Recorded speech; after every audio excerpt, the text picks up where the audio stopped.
طيب عندك هذا النوع من الأسئلة يا شباب، شو تسوي؟ تحاول تسوي سمبليفاي، تخلي حرف رقم حرف رقم. تمام؟ يلا شو نسوي؟ ندخل الستة مرة على الأول ومرة على الثاني.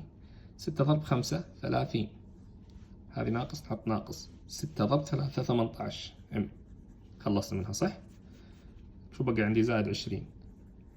هني نسوي نفس الشيء، 2 مع مرة مع الخمسة ومرة مع الام. 2 ضرب 5 10 زائد 2 ضرب ام 2 ام. اتفقنا؟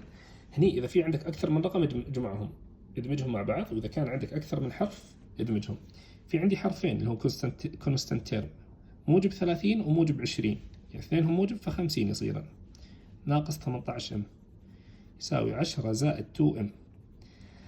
الحين ركز عندي حرف رقم حرف رقم، اوكي؟ فشو تسوي انت؟ تحل يا بطريقه الصح والخطا اللي موجوده باليوتيوب، او انت شو تسوي؟ تجمع الحروف بسايد والارقام بسايد، يعني الحروف بصوب والارقام بصوب. فانا شو بسوي هني؟ هذه بنقلها هني عند ال2 ام، وهذه ال10 بنقلها هني، يعني بغير ترتيبهم، والشيء اللي انقله اقلب اشارته. 50 نقلناها لا خليها. ال10 نقلناها نعم كانت موجبه فبتصير سالبه، ناقص 10 يساوي.